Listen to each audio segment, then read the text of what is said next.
Et bonjour, bonjour et bienvenue dans ce nouveau live de Planétéo. Je suis Théo et je vous accueille aujourd'hui sur ma planète pour un nouveau live de lecture. Et oui, aujourd'hui, et si on lisait Le Grand Maulne, écrit par Alain Fournier. C'est notre premier live de lecture sur cette œuvre, sur ce roman. Nous commencerons donc logiquement par le chapitre 1, première partie. N'hésitez pas, si vous me regardez en rediffusion sur YouTube, à checker la barre de lecture de la vidéo ainsi que la description de la vidéo. Il s'y trouvera des timecodes qui vous permettront de passer l'introduction, de passer les pauses dans ma lecture et d'aller directement au chapitre qui vous intéresse. Ça peut également vous servir de marque-page si vous voulez picorer la lecture en plusieurs fois, sachant que sur cette œuvre, je ne sais pas du tout combien de live on va faire, je ne sais pas du tout combien de temps ça va me mettre de la lire, combien ça va me prendre de temps à la lire. En fait, en réalité, on va faire un peu comme au début de chaque œuvre, c'est-à-dire faire un tour d'essai. Donc le live d'aujourd'hui va me servir justement à jauger combien de temps je mets à lire une page et à estimer à peu près, combien de temps vont durer les lives et cetera, et combien de lives il y aura, combien d'épisodes. Sachant que en général, j'aime bien qu'un live dans sa durée optimale d'après moi, dure, on va dire entre 1 h 30 2 heures. C'est un peu ma durée optimale. Je préfère quand même qu'il fasse 1 heure, ouais, on va dire 1 h 15, 1 h 45, c'est vraiment la durée optimale, en fait. Parce que comme ça, mes cordes vocales ne sont pas trop sollicitées, je me fatigue pas trop la voix, je suis encore assez concentré normalement sur ce laps de temps pour faire une lecture, je l'espère, la plus, agréable et compréhensible possible pour vous. Donc, voilà, c'est un peu là-dessus qu'on va essayer de tabler, c'est un peu ça que j'essaie de viser à chaque fois, à chaque nouvelle lecture. On va voir comment on s'organise. Santé à vous les amis, n'hésitez pas à vaquer à vos occupations en toute quiétude tandis que vous m'écoutez, à prendre à manger, à boire si vous le pouvez, à vous détendre. Santé. Et on va pouvoir se lancer assez rapidement, puisque comme on est vraiment en découverte, je préfère pas faire trop de parlotte, pas trop de blabla et entrer assez vite dans la lecture. On a terminé la lecture de Bartleby le Scribe, écrit par Herman Melville, la semaine passée, ou il y a 2 semaines, je me rappelle même plus. C'était jeudi, ouais, il y a 1 semaine et demie en gros, parce qu'on est lundi, bref. Mes jours de repos ont été un peu différents ces temps-ci, donc c'est pour ça que j'ai pas pu faire un live, comme d'habitude le jeudi. Comme je l'avais déjà annoncé, pour le moment, il y a pas de logique très structurée, à l'apparition de mes lives, c'est quand je le peux. Donc là, on va enchaîner avec une nouvelle lecture, Le Grand Maulne d'Alain Fournier. Et à vrai dire, c'est la première fois depuis très longtemps que je n'ai pas une liste de livres longue comme le bras à lire en live, puisque après cette lecture, je ne sais absolument pas ce qu'on va lire. Il y a toujours l'Iliade, enfin l'Odyssée, parce que l'Iliade on l'a déjà lu, mais il y a toujours l'Odyssée et Don Quichotte tome 2, comme on a lu déjà le tome 1, qui sont en attente on va dire dans ma pile à lire de live. Très honnêtement, très honnêtement, je sais pas si ça se fera un jour, parce que ce sont des œuvres tellement longues, et j'ai moins le temps de live qu'à une époque aussi. Je ne sais pas si, je parviendrai un jour à les lire en live, si j'aurai la foi, la motivation. Donc, ça sera un peu,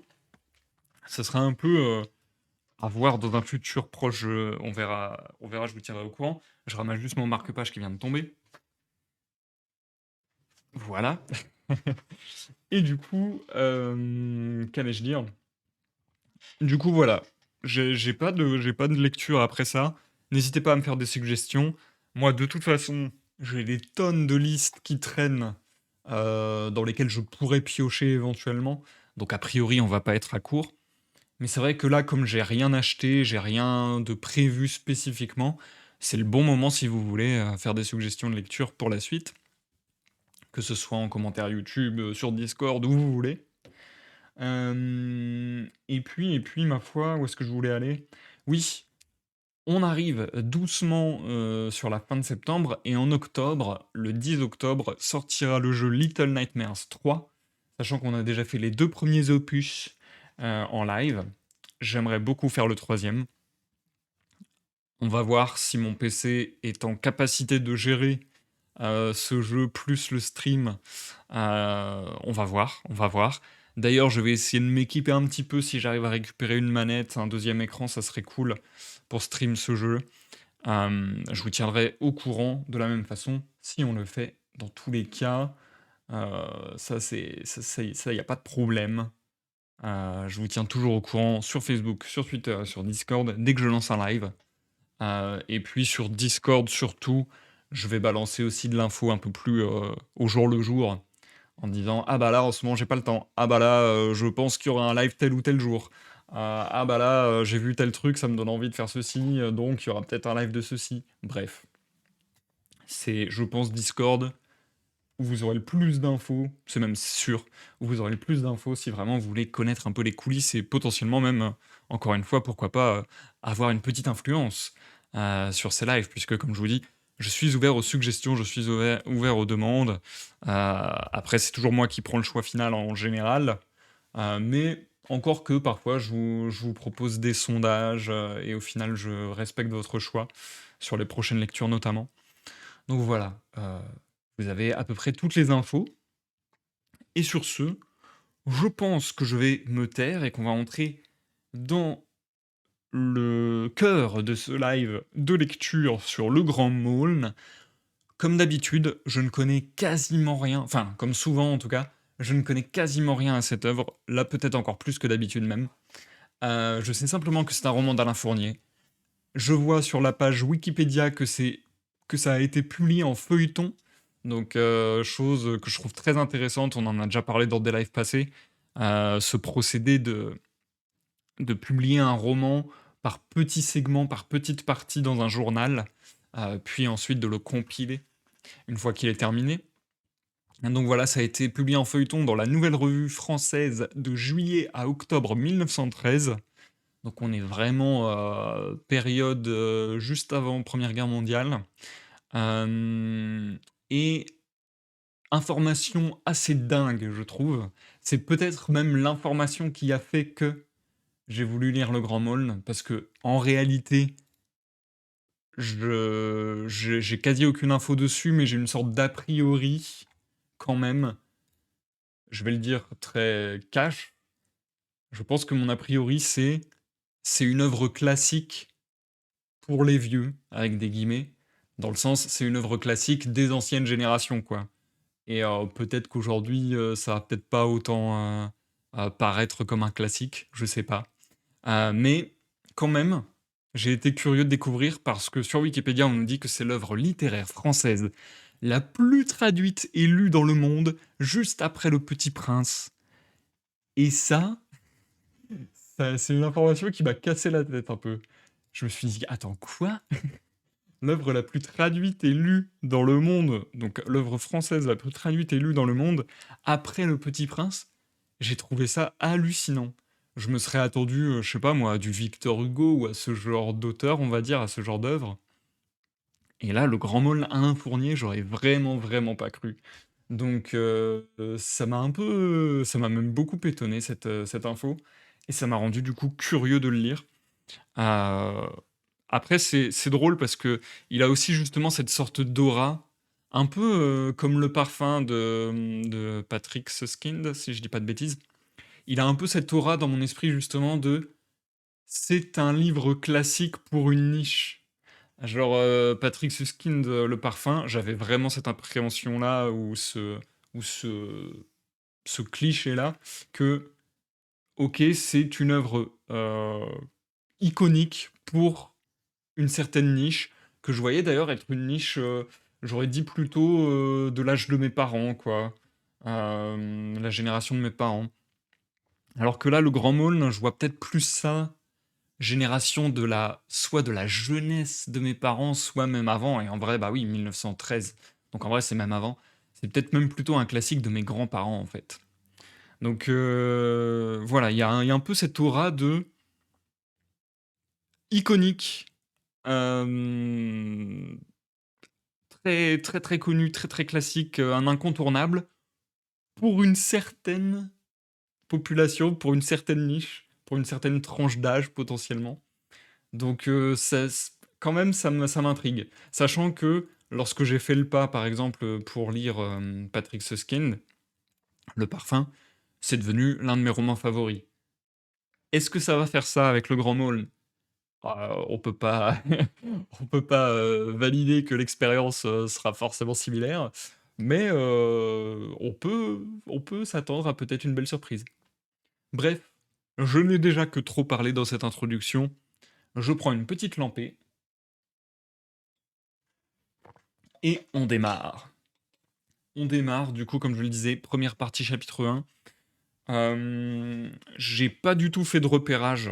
En général, j'essaie de faire du repérage de où je vais m'arrêter de lire, et cetera. Là, j'avais vraiment du mal, comme il y a l'air d'avoir pas mal de chapitres, et des chapitres assez courts. J'avais du mal à me dire combien de temps j'allais mettre pour lire un chapitre.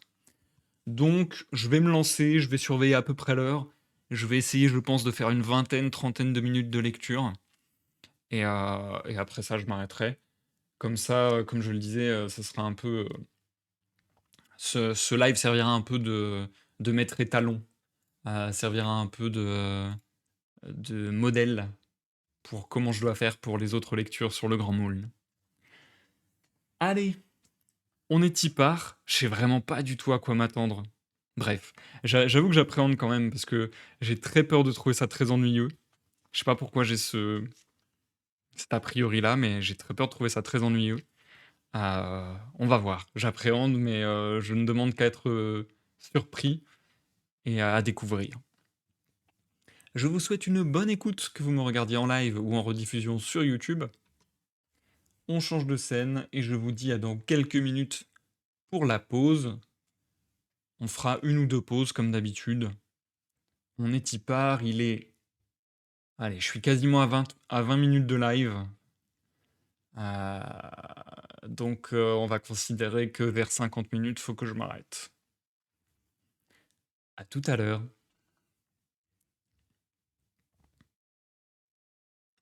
Le Grand Maulne, écrit par Alain Fournier. À ma sœur Isabelle. Première partie. Chapitre 1er. Le pensionnaire. Il arriva chez nous un dimanche de novembre des années 1890. Je continue à dire chez nous, bien que la maison ne nous appartienne plus. Nous avons quitté le pays depuis bientôt 15 ans, et nous n'y reviendrons certainement jamais. Nous habitions les bâtiments du cours supérieur de Sainte-Agathe. Mon père, que j'appelais Monsieur Sorel, comme les autres élèves, y dirigeait à la fois le cours supérieur, où l'on préparait le brevet d'instituteur, et le cours moyen. Ma mère faisait la petite classe. Une longue maison rouge, avec 5 portes vitrées sous des vignes vierges à l'extrémité du bourg. Une cour immense avec préaux et buanderies qui ouvrait en avant sur le village par un grand portail. Sur le côté nord, la route, où donnait une petite grille et qui menait vers la gare à 3 kilomètres. Au sud et par derrière des champs, des jardins et des prés qui rejoignaient les faubourgs. Tel est le plan sommaire de cette demeure où s'écoulèrent les jours les plus tourmentés et les plus chers de ma vie. Demeure d'où partir et où revinrent se briser, comme des vagues sur un rocher désert, nos aventures. Le hasard des changements, une décision d'inspecteur ou de préfet, nous avait conduits là. Vers la fin des vacances, il y a bien longtemps, une voiture de paysan qui précédait notre ménage nous avait déposés, ma mère et moi, devant la petite grille rouillée. Des gamins qui volaient des pêches dans le jardin s'étaient enfuis silencieusement par les trous de la haie. Ma mère, que nous appelions Mimi, et qui était bien la ménagère la plus méthodique que j'ai jamais connue, était entrée aussitôt dans les pièces remplies de paille poussiéreuse, et tout de suite elle avait constaté avec désespoir, comme à chaque déplacement, que nos meubles ne tiendraient jamais dans une maison si mal construite. Elle était sortie pour me confier sa détresse. Tout en me parlant, elle avait essuyé doucement avec son mouchoir ma figure d'enfant noircie par le voyage. Puis elle était rentrée faire le compte de toutes les ouvertures qu'il allait falloir condamner pour rendre le logement habitable. Quant à moi, coiffé d'un grand chapeau de paille à ruban, j'étais resté là, sur le gravier de cette cour étrangère, à attendre, à fureter petitement autour du puits et sous le hangar. C'est ainsi, du moins, que j'imagine aujourd'hui notre arrivée. Car aussitôt que je veux retrouver le lointain souvenir de cette première soirée d'attente dans notre cour de Sainte-Agathe, Déjà, ce sont d'autres attentes que je me rappelle. Déjà, les deux mains appuyées au barreau du portail, je me vois épiante avec anxiété quelqu'un qui va descendre la grande rue. Et si j'essaie d'imaginer la première nuit que je dus passer dans ma mansarde, au milieu des greniers du premier étage, déjà ce sont d'autres nuits que je me rappelle. Je ne suis plus seul dans cette chambre. Une grande ombre inquiète et amie passe le long des murs et se promène. Tout ce paysage paisible, l'école, le champ du père Martin avec ses trois noyers, le jardin des 4 heures envahi chaque jour par des femmes en visite, est à jamais dans ma mémoire, agité, transformé par la présence de celui qui bouleversa toute notre adolescence et dont la fuite même ne nous a pas laissé de repos. Nous étions pourtant depuis 10 ans dans ce pays lorsque Maulne arriva. J'avais 15 ans. C'était un froid dimanche de novembre, le premier jour d'automne qui fit songer à l'hiver. Toute la journée, Milly avait attendu une voiture de la gare qui devait lui apporter un chapeau pour la mauvaise saison. Le matin, elle avait manqué la messe, et jusqu'au sermon, assis dans le chœur avec les autres enfants, j'avais regardé anxieusement du côté des cloches pour la voir entrer avec son chapeau neuf. Après midi, je dus partir seul à Vêpres. D'ailleurs, me dit-elle, pour me consoler, en brossant de sa main mon costume d'enfant. Même s'il était arrivé ce chapeau, il aurait bien fallu sans doute que je passe mon dimanche à le refaire. Souvent, nos dimanches d'hiver se passaient ainsi. Dès le matin, mon père s'en allait au loin, sur le bord de quelque étang couvert de brume, pêcher le brochet dans une barque, et ma mère, retirée jusqu'à la nuit dans sa chambre obscure, rafistolait d'humbles toilettes. Elle s'enfermait ainsi de crainte qu'une dame de ses amies, aussi pauvre qu'elle, mais aussi fière, vînt la surprendre.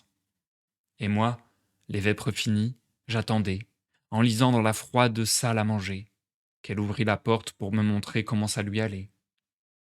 Ce dimanche-là, quelque animation devant l'église me retint dehors après vêpres.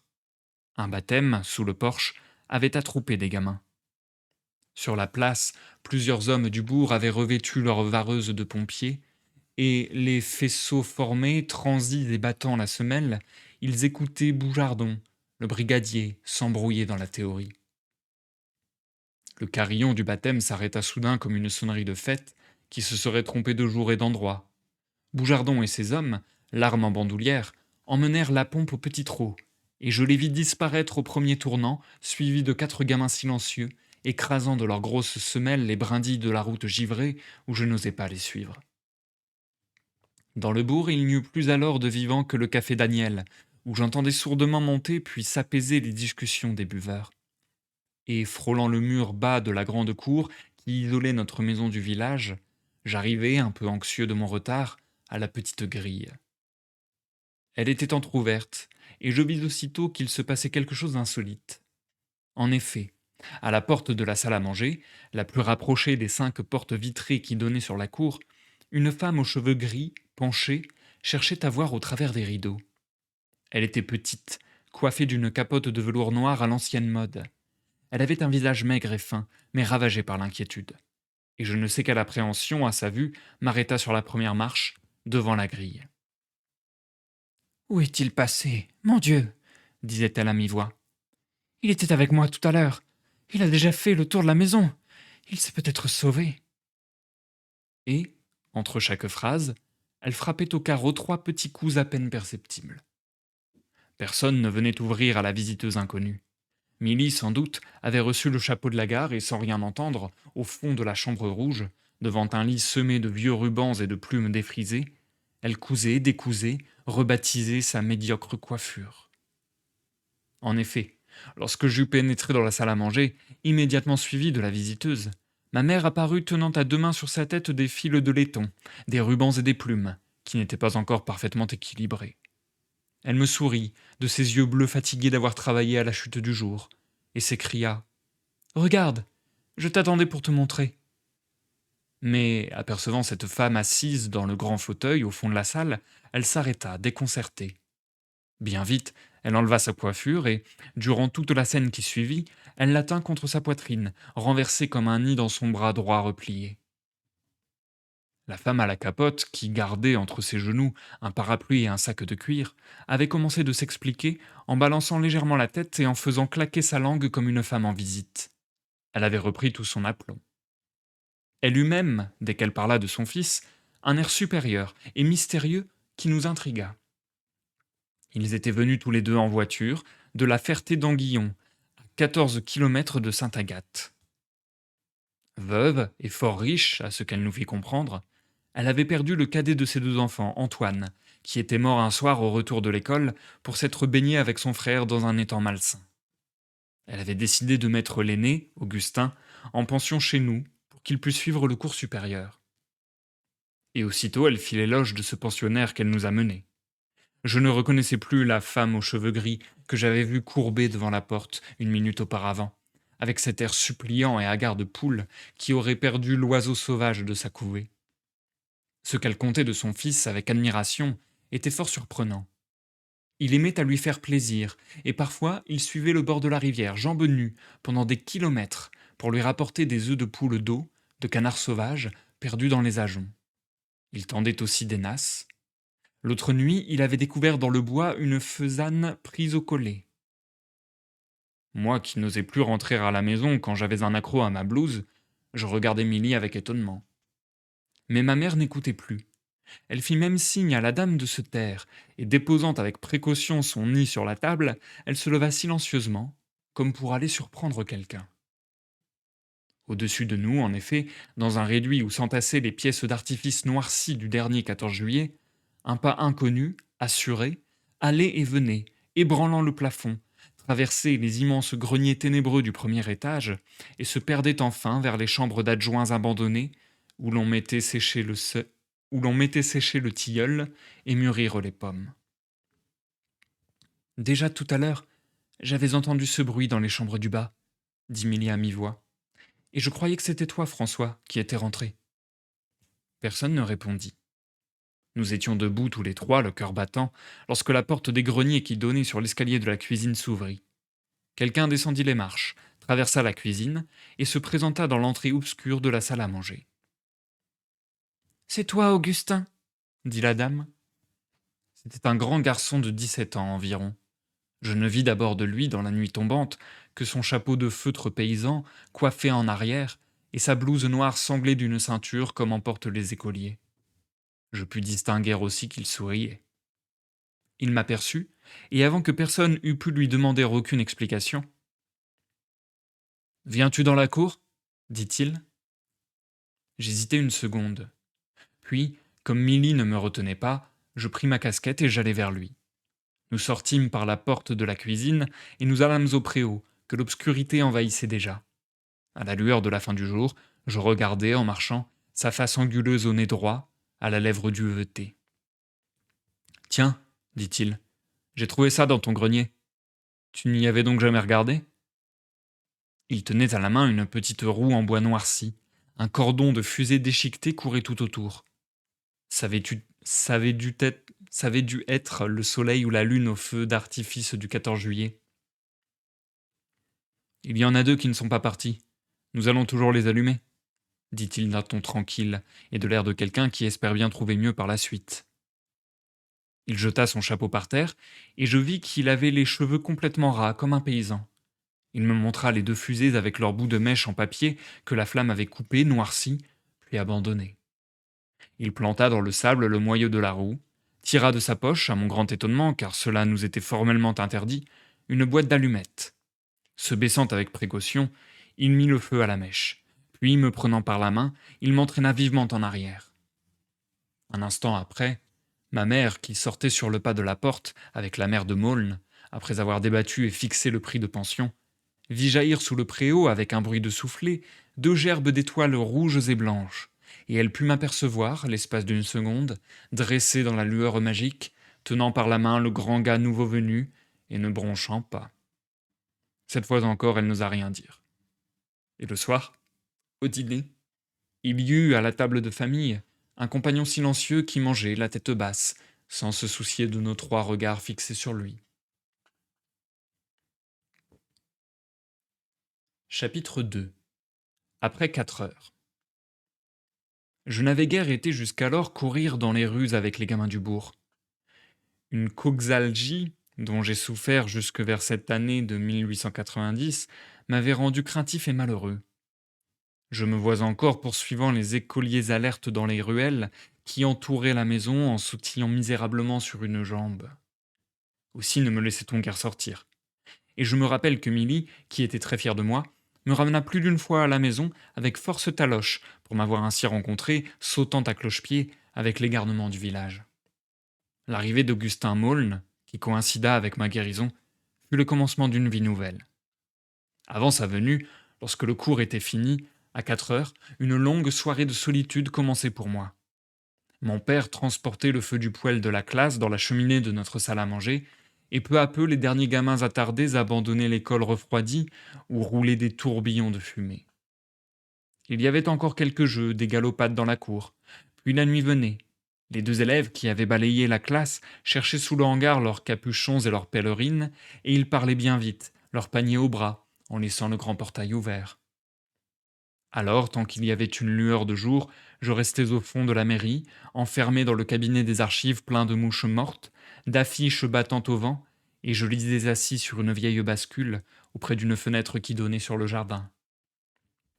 Lorsqu'il faisait noir, que les chiens de la ferme voisine commençaient à hurler, et que le carreau de notre petite cuisine s'illuminait, je rentrais enfin.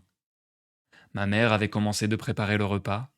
Je montais 3 marches de l'escalier du grenier, je m'asseyais sans rien dire, et, la tête appuyée au barreau froid de la rampe, je la regardais allumer son feu dans l'étroite cuisine, où vacillait la flamme d'une bougie. Mais quelqu'un est venu qui m'a enlevé à tous ces plaisirs d'enfant paisible. Quelqu'un a soufflé la bougie qui éclairait pour moi le doux visage maternel penché sur le repas du soir. Quelqu'un a éteint la lampe autour de laquelle nous étions une famille heureuse à la nuit, lorsque mon père avait accroché les volets de bois aux portes vitrées. Et celui-là, ce fut Augustin Maulne, que les autres élèves appelèrent bientôt le Grand Maulne. Dès qu'il fut pensionnaire chez nous, c'est-à-dire dès les premiers jours de décembre, l'école cessa d'être désertée le soir après 4 heures. Malgré le froid de la porte battante, les cris des balayeurs et leurs seaux d'eau, il y avait toujours après le cours dans la classe une vingtaine de grands élèves, tant de la campagne que du bourg, serrés autour de Maulne. Et c'était de longues discussions, des disputes interminables, au milieu desquelles je me glissais avec inquiétude et plaisir. Maulne ne disait rien, mais c'était pour lui qu'à chaque instant l'un des plus bavards s'avançait au milieu du groupe, et prenant à témoin tour à tour chacun de ses compagnons, qu'il approuvait bruyamment, racontait quelque longue histoire de maraude que tous les autres suivaient, le bec ouvert, en riant silencieusement. Assis sur un pupitre, en balançant les jambes, Maulne réfléchissait. Au bon moment, il riait aussi, mais doucement, comme s'il eût réservé ses éclats de rire pour quelque meilleure histoire, connue de lui seul. Puis, à la nuit tombante, lorsque la lueur des carreaux de la classe n'éclairait plus le groupe confus des jeunes gens, Maulne se levait soudain et, traversant le cercle pressé, allons, en route criait-il. Alors tous le suivaient, et l'on entendait leurs cris jusqu'à la nuit noire, dans le haut du bourg. Il m'arrivait maintenant de les accompagner. Avec Maulne, j'allais à la porte des écuries des faubourgs, à l'heure où l'on trait les vaches. Nous entrions dans les boutiques, et du fond de l'obscurité, entre deux craquements de son métier, le tisserand disait « Voilà les étudiants !» Généralement, à l'heure du dîner, nous nous trouvions tout près du cours, chez Desnous, le charron, qui était aussi maréchal. Sa boutique était une ancienne auberge, avec de grandes portes à 2 battants qu'on laissait ouvertes.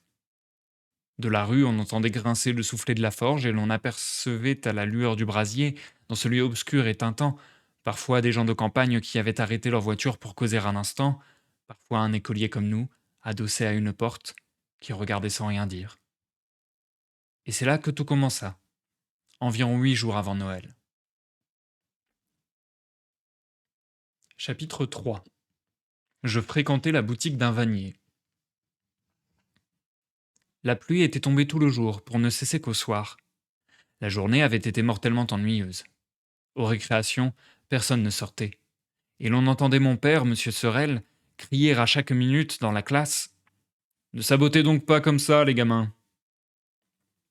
Après la dernière récréation de la journée, ou comme nous disions après le dernier quart d'heure, M. Sorel, qui depuis un instant marchait de long en large pensivement, s'arrêta, frappa un grand coup de règle sur la table pour faire cesser le bourdonnement confus des fins de classe où l'on s'ennuie, et dans le silence attentif demanda: Qui est-ce qui ira demain en voiture à la gare avec François pour chercher monsieur et madame Charpentier? C'étaient mes grands-parents. Grand-père Charpentier, l'homme au grand burnous de laine grise, le vieux garde forestier en retraite, avec son bonnet de poil de lapin qu'il appelait son képi. Les petits gamins le connaissaient bien. Les matins, pour se débarbouiller, il tirait un seau d'eau dans lequel il barbotait à la façon des vieux soldats, en se frottant vaguement la barbiche. Un cercle d'enfants, les mains derrière le dos, l'observait avec une curiosité respectueuse. Et il connaissait aussi grand-mère Charpentier, la petite paysanne avec sa capote tricotée, parce que Milly l'a menée au moins une fois dans la classe des plus petits. Tous les ans, nous allions les chercher, quelques jours avant Noël, à la gare, au train de 4h02. Ils avaient, pour nous voir, traversé tout le département, chargés de ballots de châtaignes et de victuailles pour Noël enveloppés dans des serviettes. Dès qu'ils avaient passé tous les deux en mitouflés, souriants et un peu interdits, le seuil de la maison, nous fermions sur eux toutes les portes, et c'était une grande semaine de plaisir qui commençait. Il fallait, pour conduire avec moi la voiture qui devait les ramener, il fallait quelqu'un de sérieux qui ne nous versât pas dans un fossé, et d'assez débonnaire aussi, car le grand-père Charpentier jurait facilement et la grand-mère était un peu bavarde. À la question de monsieur Sorel, une dizaine de voix répondirent, criant ensemble: Le grand Maulne! Le grand Maulne! Mais monsieur Sorel fit semblant de ne pas entendre. Alors ils crièrent: Fromentin! D'autres: Jasmin de Louche! Le plus jeune des rois, qui allait au champ monté sur sa truie lancée au triple galop, criait: Moi! Moi! D'une voix perçante. Du Tremblay et Mouchebeuf se contentaient de lever timidement la main. J'aurais voulu que ce fût Maulne. Ce petit voyage en voiture à Anne serait devenu un événement plus important. Il le désirait aussi, mais il affectait de se taire dédaigneusement. Tous les grands élèves s'étaient assis comme lui sur la table, à revers, les pieds sur le banc, ainsi que nous faisions dans les moments de grand répit et de réjouissance. Coffin, sa blouse relevée et roulée autour de la ceinture, embrassait la colonne de fer qui soutenait la poutre de la classe et commençait de grimper en signe d'allégresse. Mais M. Sorel refroidit tout le monde en disant: Allons, ce sera Mouchebeuf. Et chacun regagna sa place en silence. À 4h, dans la grande cour glacée, ravinée par la pluie, je me trouvais seul avec Maulne. Tous deux, sans rien dire, nous regardions le bourg luisant que séchait la bourrasque.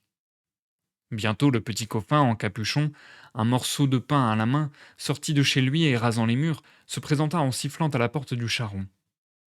Maulne ouvrit le portail, le héla et tous les trois, un instant après, nous étions installés au fond de la boutique rouge et chaude, brusquement traversée par de glaciales coups de vent. Coffin et moi, assis auprès de la forge, nos pieds boueux dans les copeaux blancs, Maulne les mains aux poches, silencieux, adossé au battant de la porte d'entrée. De temps à autre, dans la rue, passait une dame du village, la tête baissée à cause du vent, qui revenait de chez le boucher, et nous levions le nez pour regarder qui c'était. Personne ne disait rien. Le maréchal et son ouvrier, l'un soufflant la forge, l'autre battant le fer, jetaient sur le mur de grandes ombres brusques. Je me rappelle ce soir-là comme un des grands soirs de mon adolescence. C'était en moi un mélange de plaisir et d'anxiété. Je craignais que mon compagnon ne m'enlevât cette pauvre joie d'aller à la gare en voiture, et pourtant j'attendais de lui, sans oser me l'avouer, quelque entreprise extraordinaire qui vint tout bouleverser. De temps à autre, le travail paisible et régulier de la boutique s'interrompait pour un instant. Le maréchal laissait, à petits coups pesants et clairs, retomber son marteau sur l'enclume. Il regardait, en l'approchant de son tablier de cuir, le morceau de fer qu'il avait travaillé, et redressant la tête, il nous disait, histoire de souffler un peu: Eh bien, ça va la jeunesse? L'ouvrier restait la main en l'air à la chaîne de soufflet, du soufflet. Pardon. L'ouvrier restait la main en l'air à la chaîne du soufflet, mettait son poing gauche sur la hanche et nous regardait en riant. Puis le travail sourd et bruyant reprenait. Durant une de ces pauses, on aperçut par la porte battante Milly dans le grand vent, serrée dans un fichu, qui passait chargé de petits paquets. Le maréchal demanda: Sait-il que monsieur Charpentier va bientôt venir? Demain, répondis-je, avec ma grand-mère. J'irai les chercher en voiture au train de 4h02. Dans la voiture à Fromentin, peut-être. Je répondis bien vite. Non, dans celle du père Martin. Oh, alors vous n'êtes pas revenu. Et tous les deux, son ouvrier et lui, se prirent à rire. L'ouvrier fit remarquer lentement, pour dire quelque chose. Avec la jument de Fromentin, on aurait pu aller les chercher à Vierzon. Il y a 1 heure d'arrêt, c'est à 15 kilomètres. On aurait été de retour avant même que l'âne à Martin fût attelé. Ça, dit l'autre, c'est une jument qui marche. Et je crois bien que Fromentin la prêterait facilement. La conversation finit là. De nouveau, la boutique fut un endroit plein d'étincelles et de bruit, où chacun ne pensa que pour soi. Mais lorsque l'heure fut venue de partir et que je me levai pour faire signe au grand Maulne, il ne m'aperçut pas d'abord. Adossé à la porte et la tête penchée, il semblait profondément absorbé par ce qui venait d'être dit. En le voyant ainsi, perdu dans ses réflexions, regardant comme à travers des lieues de brouillard, ces gens paisibles qui travaillaient, je pensai soudain à cette image de Robinson Crusoe, où l'on voit l'adolescent anglais avant son grand départ, fréquentant la boutique d'un vannier. Et j'y ai souvent repensé depuis.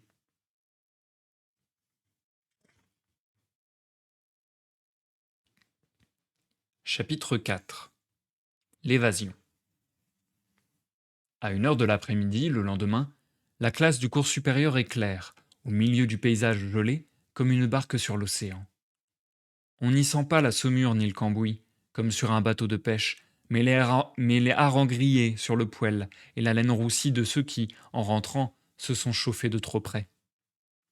On a distribué, car la fin de l'année approche, les cahiers de composition. Et pendant que M. Sorel écrit au tableau l'énoncé des problèmes, un silence imparfait s'établit, mêlé de conversations à voix basse, coupées de petits cris étouffés, et de phrases dont on ne dit que les premiers mots pour effrayer son voisin. Monsieur, un tel me. Monsieur Sorel, en copiant ses problèmes, pense à autre chose. Il se retourne de temps à autre en regardant tout le monde d'un air à la fois sévère et absent. Et ce remue-ménage sournois cesse complètement 1 seconde pour reprendre ensuite, tout doucement d'abord, comme un ronronnement. Seul au milieu de cette agitation, je me tais. Assis au bout d'une des tables de la division des plus jeunes, près des grandes vitres, je n'ai qu'à me redresser un peu pour apercevoir le jardin, le ruisseau dans le bas, puis les champs. De temps à autre, je me soulève sur la pointe des pieds et je regarde anxieusement du côté de la ferme de la Belle Étoile. Dès le début de la classe, je me suis aperçu que Maulne n'était pas rentré après la récréation de midi. Son voisin de table a bien dû s'en apercevoir aussi. Il n'a rien dit encore, préoccupé par sa composition. Mais dès qu'il aura levé la tête, la nouvelle courra par toute la classe, et quelqu'un, comme c'est l'usage, ne manquera pas de crier à haute voix les premiers mots de la phrase. Monsieur, Maulne. Je sais que Maulne est parti. Plus exactement, je le soupçonne de s'être échappé. Sitôt le déjeuner terminé, il a dû sauter le petit mur et filer à travers champs, en passant le ruisseau à la vieille planche, jusqu'à la Belle Étoile. Il aura demandé la jument pour aller chercher monsieur et madame Charpentier. Il fait atteler en ce moment. La Belle Étoile est là-bas, de l'autre côté du ruisseau, sur le versant de la côte, une grande ferme, que les ormes, les chênes de la cour et les haies vives cachent en été. Elle est placée sur un petit chemin qui rejoint d'un côté la route de la gare, de l'autre un faubourg du pays. Entourée de hauts murs soutenus par des contreforts dont le pied baigne dans le fumier, la grande bâtisse féodale est au mois de juin enfouie sous les feuilles et de l'école, on entend seulement, à la tombée de la nuit, le roulement des charrois et les cris des vachers. Mais aujourd'hui, j'aperçois par la vitre, entre les arbres dépouillés, le haut mur grisâtre de la cour, la porte d'entrée, puis, entre des tronçons de haies, une bande du chemin blanchi de givre, parallèle au ruisseau, qui mène à la route de la gare. Rien ne bouge encore dans ce clair paysage d'hiver. Rien n'est changé encore. Ici, M. Sorel achève de copier le deuxième problème. Il en donne 3 d'habitude. Si aujourd'hui, par hasard, il n'en donnait que 2, il remonterait aussitôt dans sa chaire et s'apercevrait de l'absence de Maulne. Il enverrait pour le chercher à travers le bourg 2 gamins, qui parviendraient certainement à le découvrir avant que la jument ne soit attelée. M. Sorel, le deuxième problème copié, laisse un instant retomber son bras fatigué, Puis, à mon grand soulagement, il va à la ligne et recommence à écrire en disant: Ceci maintenant n'est plus qu'un jeu d'enfant. Deux petits traits noirs qui dépassaient le mur de la belle étoile et qui devaient être les deux brancards dressés d'une voiture ont disparu. Je suis sûr maintenant qu'on fait là-bas les préparatifs du départ de Maulne. Voici la jument qui passe la tête et le poitrail entre les deux pilastres de l'entrée, puis s'arrête, tandis qu'on fixe sans doute à l'arrière de la voiture un second siège pour les voyageurs que Maulne prétend ramener. Enfin, tout l'équipage sort lentement de la cour, disparaît un instant derrière la haie et repasse avec la même lenteur sur le bout de chemin blanc qu'on aperçoit entre deux tronçons de la clôture. Je reconnais alors, dans cette forme noire qui tient les guides, un coude nonchalamment appuyé sur le côté de la voiture, à la façon paysanne, mon compagnon, Augustin Maulne. Un instant encore, tout disparaît derrière la haie. Deux hommes qui sont restés au portail de la Belle Étoile, à regarder partir la voiture, se concertent maintenant avec une animation croissante. L'un d'eux se décide enfin à mettre sa main en porte-voix près de sa bouche et à appeler Maulne, puis à courir quelques pas dans sa direction, sur le chemin. Mais alors, dans la voiture qui est lentement arrivée sur la route de la gare et que du petit chemin on ne doit plus apercevoir, Maulne change soudain d'attitude. Un pied sur le devant, dressé comme un conducteur de char romain, secouant à deux mains les guides, il lance sa bête à fond de train et disparaît en un instant de l'autre côté de la montée. Sur le chemin, l'homme qui appelait s'est repris à courir. L'autre s'est lancé au galop à travers champs et semble venir vers nous. En quelques minutes, et au moment même où M. Sorel, quittant le tableau, se frotte les mains pour en enlever la craie, au moment où trois voix à la fois crient du fond de la classe: Monsieur, le grand Maulne est parti! L'homme en blouse bleue est à la porte, qu'il ouvre soudain toute grande, et levant son chapeau, il demande sur le seuil: Excusez-moi, monsieur, c'est-il vous qui avez autorisé cet élève à demander la voiture pour aller à Vierzon chercher vos parents? Il nous est venu des soupçons. Mais pas du tout, répond M. Sorel. Et aussitôt, c'est dans la classe un désarroi effroyable. Les trois premiers, près de la sortie, ordinairement chargés de pourchasser à coups de pierre les chèvres ou les porcs qui viennent brouter dans la cour les corbeilles d'argent, se sont précipités à la porte. Au violent piétinement de leurs sabots ferrés sur les dalles de l'école a succédé, dehors, le bruit étouffé de leurs pas précipités qui mâchent le sable de la cour et dérapent au virage de la petite grille ouverte sur la route. Tout le reste de la classe s'entasse aux fenêtres du jardin. Certains ont grimpé sur les tables pour mieux voir. Mais il est trop tard. Le grand Maulne s'est évadé. Tu iras tout de même à la gare avec Moucheboeuf, me dit M. Sorel. Maulne ne connaît pas le chemin de Vierzon. Il se perdra au carrefour. Il ne sera pas au train pour 3 heures. Sur le seuil de la petite classe, Milly tend le cou pour demander: Mais qu'y a-t-il donc? Dans la rue du bourg, les gens commencent à s'attrouper. Le paysan est toujours là, immobile, entêté, son chapeau à la main, comme quelqu'un qui demande justice.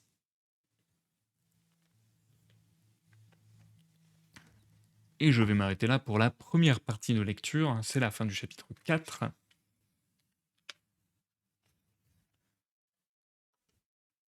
Nous passons à la pause, les amis. Et du coup, à mes estimations, je pense que je vais faire une seule pause aujourd'hui. Là, il est 50, donc j'ai lu environ 20 pages, un peu plus de 20 pages en 30 minutes. Je pourrais du coup relire 20 pages, ce qui ferait à peu près la moitié de la partie si je dis pas de conneries. J'essaie de m'organiser parce que j'aime pas casser des unités de sens avec mes lives. Donc j'essaie de faire que ça puisse coïncider.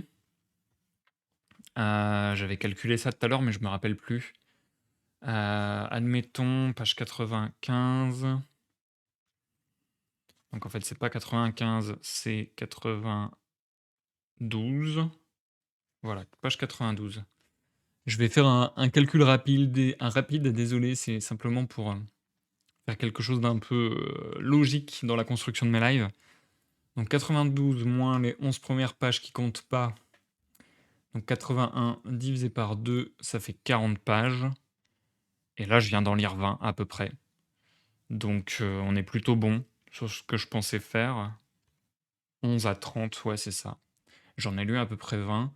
Donc, faudrait que je m'arrête à peu près à la page 50 si je veux faire en 2 lives égaux, on va dire. Ça ferait le chapitre 9. Et comme il y a 92 pages, ça veut dire que je ferai 50 à 70, puis 70 à 92. Ouais, on est bien. On va faire ça. Je vais lire les chapitres 5, 6, 7, 8. Donc encore 4 chapitres. 5, 6, 7, 8 pour finir le live, ça sera bien. Ok, c'est bon, je commence à trouver mon rythme de croisière sur cette lecture. Par contre, que dire de cette lecture après ces 4 premiers chapitres? Je pense que ça fit complètement à la vague image que j'avais de cette œuvre. Dans le sens où il me semblait bien que dans cette œuvre, il y avait quelque part une sorte de description un peu, je sais pas si mélancolique serait le bon mot, mais peut-être même carrément nostalgique, je sais pas trop. En tout cas, il y avait une description très douce, un peu, quelque part, je trouve que ça fait un peu cotonneux, onirique, quoi. Il y a un truc un peu de l'ordre du rêve. D'ailleurs, ça va avec un commentaire qui est sur la quatrième de couverture, si je dis pas de conneries. Euh, Ah non, j'avais peut-être lu sur la page Wikipédia rapidement. Je sais plus. Que Alain Fournier, il était influencé par le symbolisme a priori. Donc ouais, il y a un peu ce goût comme ça de peut-être de paradis perdu même carrément, on pourrait peut-être dire ça un peu. Une sorte de paradis perdu de narrateur qui raconte son enfance comme quelque chose de super beau, d'une époque douce, calme, paisible, etc. Même dans son agitation quelque part, dans le sens où bah, il y a un peu l'événement qui est l'arrivée du Grand Maulne qui va bouleverser tout ça, mais en même temps c'est dit avec une certaine douceur et ouais, je pense une certaine nostalgie quand même. Donc je savais que ce serait un peu dans cette vibe-là. Je me demandais justement s'il allait réussir à me choper avec cette vibe-là, le cher Alain Fournier. Je pense que ça marche plutôt bien. Étonnamment d'ailleurs, parce que je pensais vraiment pas que je serais chopé par ça. Je pense que ça marche plutôt bien. Je trouve qu'il arrive assez bien à restituer ce sentiment de paradis perdu, ouais, je dirais un peu ça. De l'enfance sublimée comme ça. Hum, En fait, ça fait vachement. Comment dire? Je pense que ça entre en écho avec les lecteurs et je pense que c'est pour ça que c'est une œuvre majeure pour beaucoup de gens. C'est que ça entre vraiment en écho avec la vie de tout un chacun, quoi. C'est bah voilà ma petite vie tranquille en campagne quand j'étais à l'école, quoi. Et même si c'est pas du tout la même génération que ce que moi j'ai vécu, je vois très bien en quoi ça peut ressembler à la jeunesse de mes grands-parents, voire de mes parents. Et je vois très bien qu'il y a encore quand même des accointances avec moi, ma jeunesse, par exemple. Parce que voilà, moi j'ai vécu dans une ville de grosso modo 4000 habitants. Et c'était pas mal la campagne et tout ça. Et donc ouais, il y a des trucs comme ça, enfin il y a des images comme ça, il y a des choses qui sont évoquées autour de l'école et même autour de la ville et du rapport à la ville, du rapport aux autres, aux enfants, même du rapport au père, à la mère quelque part. Il y a des choses qu'on repère et qu'on se dit ah ouais tiens, enfin moi en tout cas dans mon cas, soit je vais le rattacher à des choses de mon enfance personnelle, soit je vais me dire ah oui c'est vrai que je sais pas moi dans ma classe il y avait tel élève et là je pense à un élève en particulier, il y avait tel élève qui pourrait ressembler à telle personne, à tel personnage qui est évoqué ici. Donc ouais c'est, je pense que c'est très facile de s'identifier et que ça peut expliquer quelque part le succès de cette œuvre. Hum, Avec du coup ce côté un petit peu doux et ce côté un petit peu poétique, parce que notamment il y a quelques phrases qui ressortent comme ça du reste, en ayant une petite licence poétique quand même, on le sent. Il y a des petites tournures de phrases, des petites images qui fonctionnent bien. Mais si je m'attarde un peu sur la forme plutôt que le fond, mis à part hem, ces petites phrases, un peu poétiques, un peu jolies qui pop de ci de là, mis à part, les dialogues que je trouve, très bien rendus. Les dialogues que je trouve très bien rendus, je les trouve, alors encore une fois, c'est une manière de parler d'une autre époque peut-être, mais je trouve qu'ils sont assez vraisemblables, les dialogues. J'arrive bien à me les représenter, par des gens d'un certain âge, peut-être, donc ouais, non, je trouve que ça, c'est bien foutu niveau forme. Par contre, niveau forme, ce qui m'étonne beaucoup, c'est que pour une œuvre qui est considérée aussi majeure, heu, Alain Fournier écrit d'une façon dont on recommande souvent de ne pas écrire. Je m'explique. Hem, Après, il peut y avoir des exceptions à la règle, hein. C'est pas parce qu'il y a des règles et encore, est-ce qu'il y a des règles? Enfin bon, bref, c'est pas parce qu'il y a des recommandations qu'elles sont absolues et absolument bonnes. Donc on peut, transgresser plutôt, les règles et faire quand même quelque chose de bien. Ça arrive, mais c'est pas évident. Mais là, ce qui est étonnant, c'est que je trouve qu'Alain Fournier, dans son écriture, il a plein de tics d'auteur dont on dirait aujourd'hui à un auteur, amateur: «Arrête de faire ça». J'en ai repéré 2 qu'on m'a même dit potentiellement de ne enfin, que moi-même dans mon enfance on m'a dit, mon prof de français, de pas trop faire, et je pense que beaucoup de gens ont eu ce truc-là et je pense qu'encore une fois beaucoup d'auteurs amateurs ont ce truc-là. Il y a 2 choses, il y a les points de suspension. Les points de suspension, je pense que j'ai jamais lu un texte avec autant de points de suspension. Il y a tellement de phrases qui finissent par des points de suspension, ça donne vraiment le ton justement, un peu doux, doucereux même, un peu, voilà, un peu, de l'ordre de l'évocation, de l'ordre de, «Ah, je laisse mourir ma phrase pour, faire un côté un peu mystérieux et qu'on s'imagine, qu'on se fasse les images de ce que je viens de dire». Et en fait, ça, c'est un truc qui, je trouve, fonctionne assez peu en général, parce que quand on en abuse, quand il y a des points de suspension partout, et ben, en fait, ça perd de son pouvoir. En fait, comme souvent, n'importe quelle technique, quand elle est multipliée, répétée, ça a tendance à perdre un peu de sa puissance.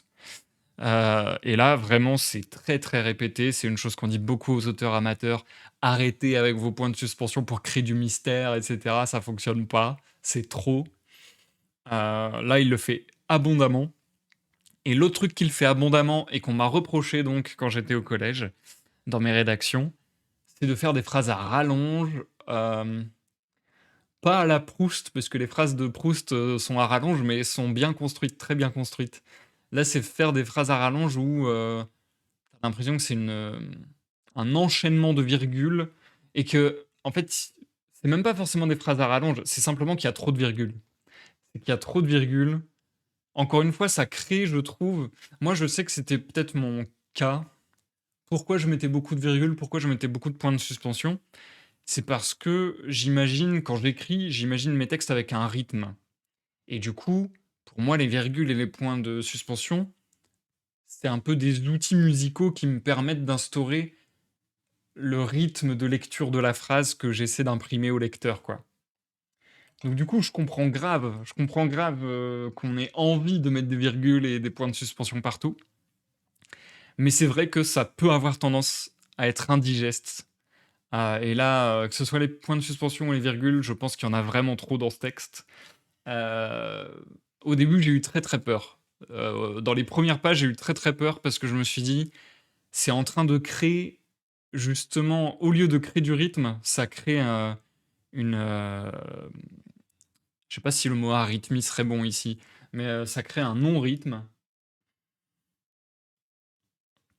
dans le sens où toutes les phrases s'impriment du même rythme et du coup, comme il y a des virgules tout le temps, ça a tendance à faire, nanana nanana, nanana nanana, nanana nanana, nanana nanana, nanana nanana. Enfin bref, et ça fait vraiment monotone, monocorde.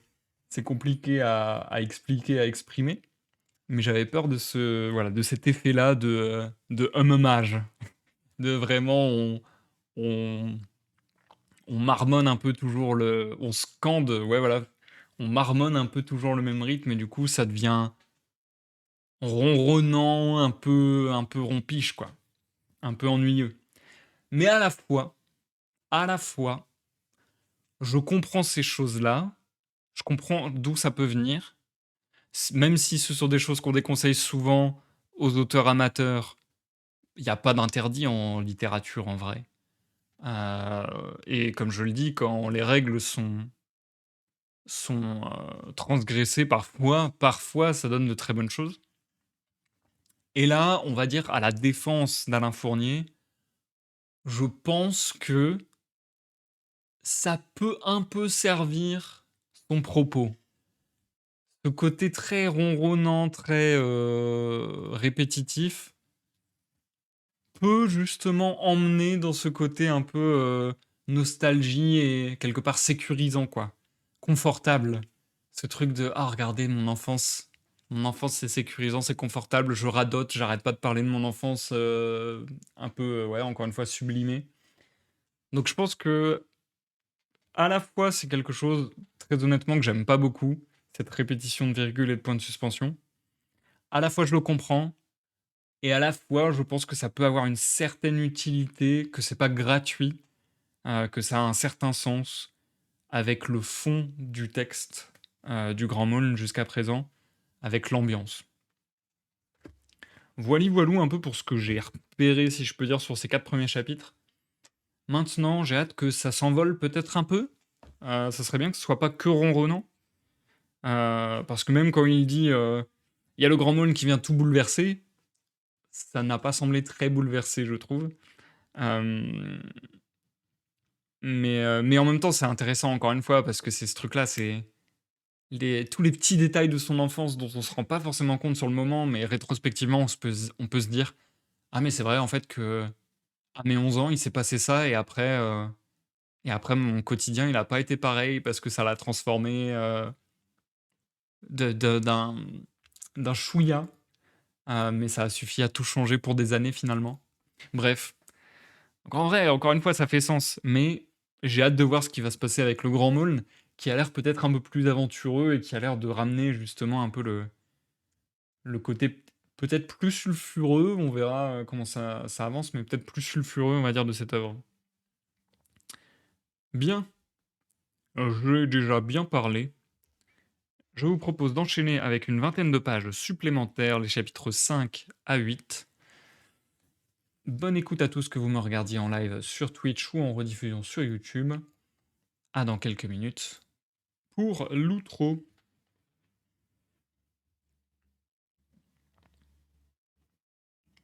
Chapitre 5. La voiture qui revient. Lorsque j'eus ramené de la gare les grands-parents, lorsqu'après le dîner, assis devant la haute cheminée, ils commencèrent à raconter par le menu détail tout ce qui leur était arrivé depuis les dernières vacances, je m'aperçus bientôt que je ne les écoutais pas. La petite grille de la cour était tout près de la porte de la salle à manger. Elle grinçait en s'ouvrant. D'ordinaire, au début de la nuit, pendant nos veillées de campagne, j'attendais secrètement ce grincement de la grille. Il était suivi d'un bruit de sabots claquant ou s'essuyant sur le seuil, parfois d'un chuchotement comme de personnes qui se concertent avant d'entrer. Et l'on frappait. C'était un voisin, les institutrices, quelqu'un enfin qui venait nous distraire de la longue veillée. Or, ce soir-là, je n'avais plus rien à espérer du dehors, puisque tous ceux que j'aimais étaient réunis dans notre maison et pourtant je ne cessais d'épier tous les bruits de la nuit et d'attendre qu'on ouvrît notre porte. Le vieux grand-père, avec son air broussailleux de grand berger gascon, ses 2 pieds lourdement posés devant lui, son bâton entre les jambes, inclinant l'épaule pour cogner sa pipe contre son soulier, était là. Il approuvait de ses yeux mouillés et bons ce que disait la grand-mère, de son voyage et de ses poules et de ses voisins et des paysans qui n'avaient pas encore payé leur fermage.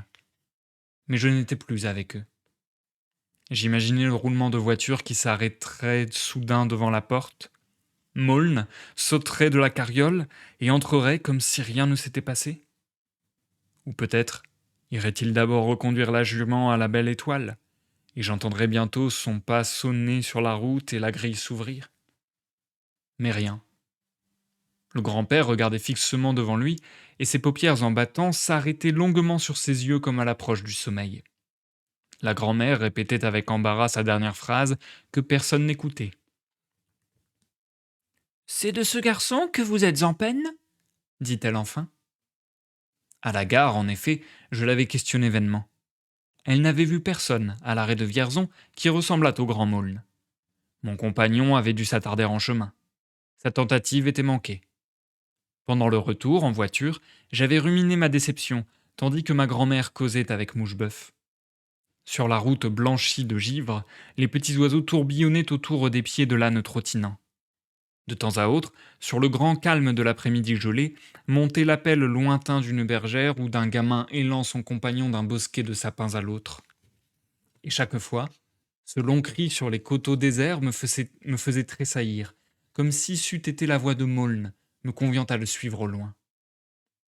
Tandis que je repassais tout cela dans mon esprit, l'heure arriva de se coucher. Déjà le grand-père était entré dans la chambre rouge, la chambre salon, tout humide et glacée d'être close depuis l'autre hiver. On avait enlevé, pour qu'il s'y installât, les tétières en dentelle des fauteuils, relevé les tapis et mis de côté les objets fragiles.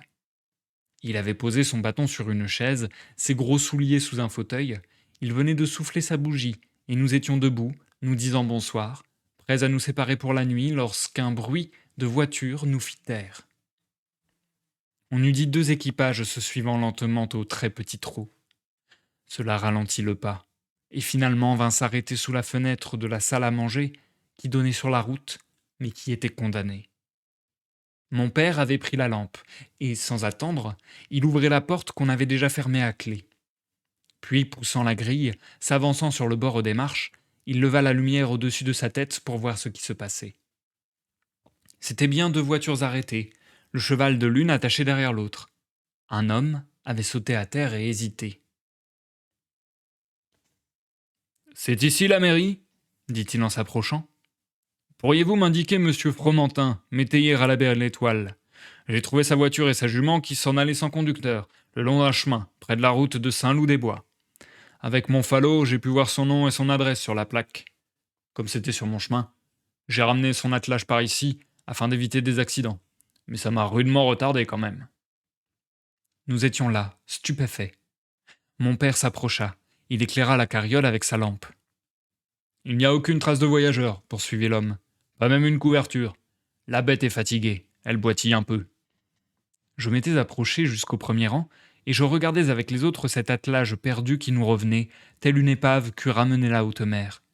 La première épave et la dernière, peut-être, de l'aventure de Maulne. Si c'est trop loin, chez Fromentin, dit l'homme, je vais vous laisser la voiture. J'ai déjà perdu beaucoup de temps et l'on doit s'inquiéter chez moi. Mon père accepta. De cette façon, nous pourrions dès ce soir reconduire l'attelage à la Belle Étoile sans dire ce qui s'était passé. Ensuite, on déciderait de ce qu'il faudrait raconter aux gens du pays et écrire à la mère de Maulne. Et l'homme fouetta sa bête en refusant le verre de vin que nous lui offrions. Du fond de sa chambre où il avait rallumé la bougie, tandis que nous rentrions sans rien dire et que mon père conduisait la voiture à la ferme, mon grand-père appelait. Alors, est-il rentré ce voyageur? Les femmes se concertèrent du regard une seconde. Mais oui, il a été chez sa mère, allons, dors, ne t'inquiète pas.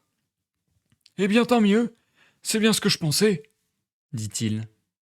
Et satisfait, il éteignit sa lumière et se tourna dans son lit pour dormir. Ce fut la même explication que nous donnâmes aux gens du bourg. Quant à la mère du fugitif, il fut décidé qu'on attendrait pour lui écrire.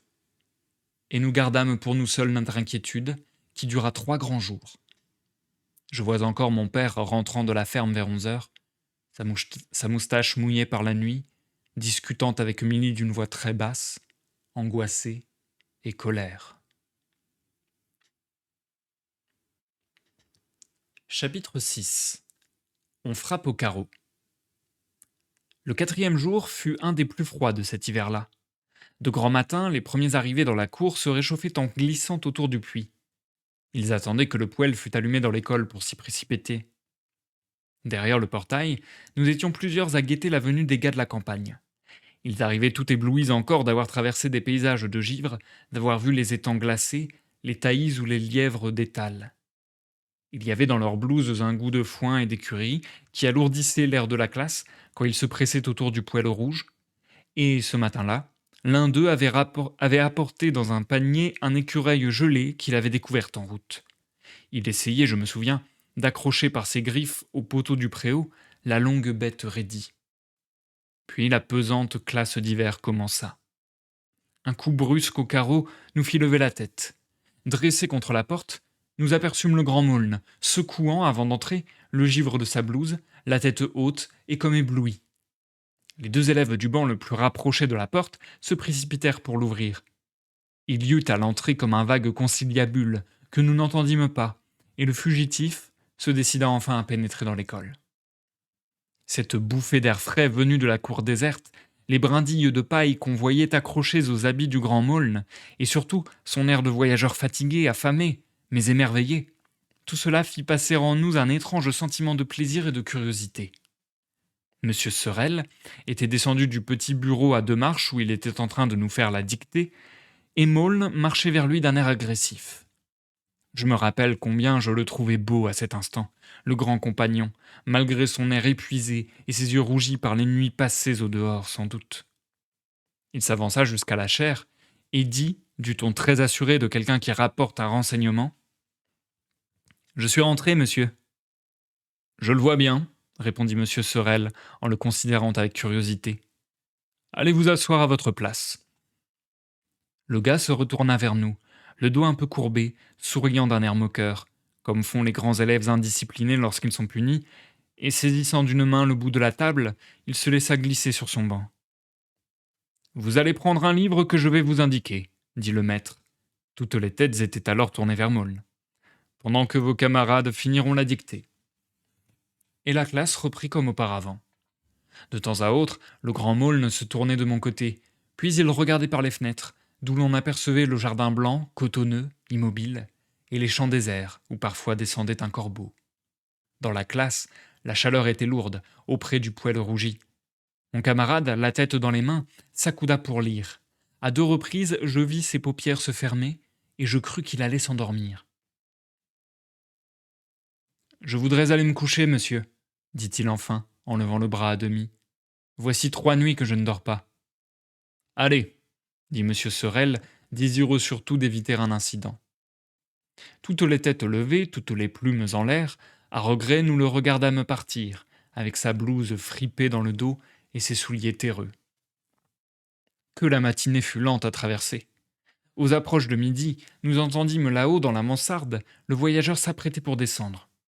Au déjeuner, je le retrouvai assis devant le feu, près des grands-parents interdits, pendant qu'aux 12 coups de l'horloge, les grands élèves et les gamins éparpillés dans la cour neigeuse filaient comme des ombres devant la porte de la salle à manger. De ce déjeuner, je ne me rappelle qu'un grand silence et une grande gêne. Tout était glacé. La toile cirée sans nappe, le vin froid dans les verres, le carreau rougi sur lequel nous posions les pieds. On avait décidé, pour ne pas le pousser à la révolte, de ne rien demander au fugitif. Et il profita de cette trêve pour ne pas dire un mot. Enfin, le dessert terminé, nous pûmes tous les deux bondir dans la cour. Cour d'école, après-midi, où les sabots avaient enlevé la neige. Cour noircie, où le dégel faisait dégoûter les toits du préau. Cour pleine de jeux et de cris perçants. Maulne et moi, nous longeâmes en courant les bâtiments. Déjà 2 ou 3 de nos amis du bourg laissaient la partie et accouraient vers nous en criant de joie, faisant gicler la boue sous leurs sabots, les mains aux poches, le cache-nez déroulé. Mais mon compagnon se précipita dans la grande classe, où je le suivis, et referma la porte vitrée juste à temps pour supporter l'assaut de ceux qui nous poursuivaient. Il y eut un fracas clair et violent de vitres secouées, de sabots claquant sur le seuil, une poussée qui fit plier la tige de fer maintenant les 2 battants de la porte. Mais déjà Maulne, au risque de se blesser à son anneau brisé, avait tourné la petite clé qui fermait la serrure. Nous avions accoutumé de juger très vexante une pareille conduite. En été, ceux qu'on laissait ainsi à la porte couraient au galop dans le jardin et parvenaient souvent à grimper par une fenêtre avant qu'on eût pu les fermer toutes. Mais nous étions en décembre, et tout était clos. Un instant, on fit au dehors des pesées sur la porte, on nous cria des injures. Puis, un à un, ils tournèrent le dos et s'en allèrent, la tête basse, en rajustant leur cache-nez. Dans la classe qui sentait les châtaignes et la piquette, il n'y avait que 2 balayeurs qui déplaçaient les tables. Je m'approchai du poêle pour m'y chauffer paresseusement en attendant la rentrée, tandis qu'Augustin Moln cherchait dans le bureau du maître et dans les pupitres. Il découvrit bientôt un petit atlas, qu'il se mit à étudier avec passion, debout sur l'estrade, les coudes sur le bureau, la tête entre les mains. Je me disposais à aller près de lui. Je lui aurais mis la main sur l'épaule et nous aurions sans doute suivi ensemble sur la carte le trajet qu'il avait fait, lorsque soudain, la porte de communication avec la petite classe s'ouvrit toute battante sous une violente poussée, et Jasmin Delouche, suivi d'un gars du bourg et de 3 autres de la campagne, surgit avec un cri de triomphe. Une des fenêtres de la petite classe était sans doute mal fermée. Ils avaient dû la pousser et sauter par là. Jasmin Delouche, encore qu'assez petit, était l'un des plus âgés du cours supérieur. Il était fort jaloux du grand Maulne, bien qu'il se donnât comme son ami. Avant l'arrivée de notre pensionnaire, c'était lui, Jasmin, le coq de la classe. Il avait une figure pâle, assez fade, et les cheveux pommadés. Fils unique de la veuve Delouche, aubergiste, il faisait l'homme, il répétait avec vanité ce qu'il entendait dire aux joueurs de billard, aux buveurs de vermouth.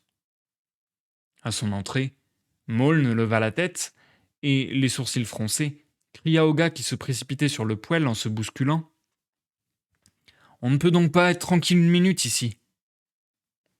S'il n'est pas content, il fallait rester où t'étais, répondit sans lever la tête Jasmin Delouche qui se sentait appuyé par ses compagnons.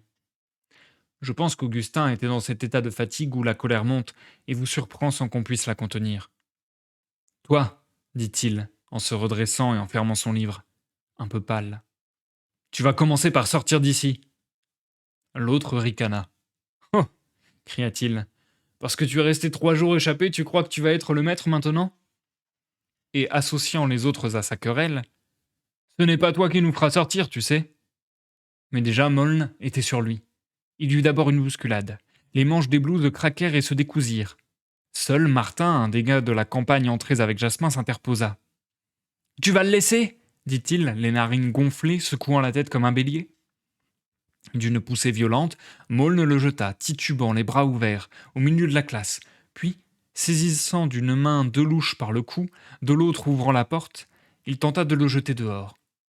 Jasmin s'agrippait aux tables et traînait les pieds sur les dalles, faisant crisser ses souliers ferrés, tandis que Martin, ayant repris son équilibre, revenait à pas compter, la tête en avant, furieux.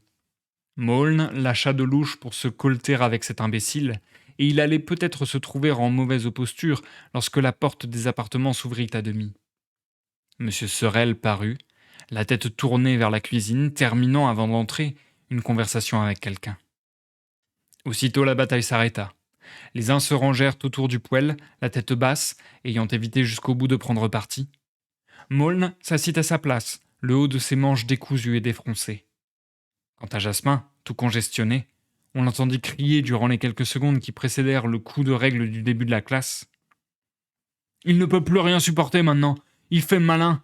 Il s'imagine peut-être qu'on ne sait pas où il a été. Imbécile. Je ne le sais pas moi-même, répondit Maulne dans le silence déjà grand. Puis, haussant les épaules, la tête dans les mains, il se mit à apprendre ses leçons. Chapitre 7. Le gilet de soie. Notre chambre était, comme je l'ai dit, une grande mansarde. À moitié mansarde, à moitié chambre. Il y avait des fenêtres aux autres logis d'adjoints. On ne sait pas pourquoi celui-ci était éclairé par une lucarne. Il était impossible de fermer complètement la porte qui frottait sur le plancher. Lorsque nous y montions, le soir, abritant de la main notre bougie que menaçaient tous les courants d'air de la grande demeure, chaque fois nous essayions de fermer cette porte, chaque fois nous étions obligés d'y renoncer. Et toute la nuit, nous sentions autour de nous, pénétrant jusque dans notre chambre, le silence des 3 greniers. C'est là que nous nous retrouvâmes, Augustin et moi, le soir de ce même jour d'hiver. Tandis qu'en un tour de main, j'avais quitté tous mes vêtements et les avais jetés en tas sur une chaise au chevet de mon lit, mon compagnon, sans rien dire, commençait lentement à se déshabiller. Du lit de fer au rideau de crétonne décoré de pampres, où j'étais monté déjà, Je le regardais faire. Tantôt, il s'asseyait sur son lit bas et sans rideau. Tantôt, il se levait et marchait de long en large, tout en se dévêtant. La bougie, qu'il avait posée sur une petite table d'osier tressée par des bohémiens, jetait sur le mur son ombre errante et gigantesque. Tout au contraire de moi, il pliait et rangeait d'un air distrait et amer, mais avec soin, ses habits d'écolier. Je le revois plaquant sur une chaise sa lourde ceinture, pliant sur le dossier sa blouse noire extraordinairement fripée et salie, retirant une espèce de paletot gros bleu qu'il avait sous sa blouse, et se penchant en me tournant le dos pour l'étaler sur le pied de son lit. Mais lorsqu'il se redressa et se retourna vers moi, je vis qu'il portait, au lieu du petit gilet à boutons de cuivre, qui était d'uniforme sous le paletot, un étrange gilet de soie très ouvert que fermait dans le bas un rang serré de petits boutons de nacre. C'était un vêtement d'une fantaisie charmante, comme devaient en porter les jeunes gens qui dansaient avec nos grands-mères dans les bals de 1830. Je me rappelle en cet instant le grand écolier paysan, nu-tête, car il avait soigneusement posé sa casquette sur ses autres habits, visage si jeune, si vaillant et si durci déjà. Il avait repris sa marche à travers la chambre lorsqu'il se mit à déboutonner cette pièce mystérieuse d'un costume qui n'était pas le sien, et il était étrange de le voir, en bras de chemise, avec son pantalon trop court, ses souliers boueux, mettant la main sur ce gilet de marquis. Dès qu'il l'eut touché, sortant brusquement de sa rêverie, il tourna la tête vers moi et me regarda d'un œil inquiet. J'avais un peu envie de rire. Il sourit en même temps que moi, et son visage s'éclaira. Oh, dis-moi ce que c'est, fis-je, enhardi à voix basse. Où l'as-tu pris? Mais son sourire s'éteignit aussitôt. Il passa 2 fois sur ses cheveux ras sa main lourde, et tout soudain, comme quelqu'un qui ne peut plus résister à son désir, il réendossa sur le fin jabot sa vareuse qu'il boutonna solidement et sa blouse fripée. Puis il hésita un instant en me regardant de côté. Finalement, il s'assit sur le bord de son lit, quitta ses souliers qui tombèrent bruyamment sur le plancher, et tout habillé comme un soldat au cantonnement d'alerte, il s'étendit sur son lit et souffla la bougie. Vers le milieu de la nuit, je m'éveillai soudain. Maulne était au milieu de la chambre, debout, sa casquette sur la tête, et il cherchait au porte-manteau quelque chose, une pèlerine qu'il se mit sur le dos. La chambre était très obscure, pas même la clarté que donne parfois le reflet de la neige. Un vent noir et glacé soufflait dans le jardin mort et sur le toit. Je me dressai un peu, et je lui criai tout bas. Maulne, tu repars? Il ne répondit pas. Alors, tout à fait affolé, je dis. Eh bien, je pars avec toi. Il faut que tu m'emmènes. Et je sautai à bas. Il s'approcha, me saisit par le bras, me forçant à m'asseoir sur le rebord du lit, et il me dit. Je ne puis pas t'emmener, François. Si je connaissais bien mon chemin, tu m'accompagnerais. Mais il faut d'abord que je le retrouve sur le plan, et je n'y parviens pas. Alors tu ne peux pas repartir non plus? C'est vrai, c'est bien inutile, fit-il avec découragement. Allons, recouche-toi. Je te promets de ne pas repartir sans toi. Et il reprit sa promenade de long en large dans la chambre. Je n'osais plus rien lui dire.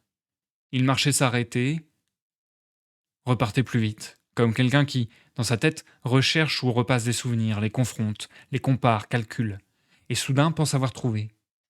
Puis de nouveau lâche le fil et recommence à chercher.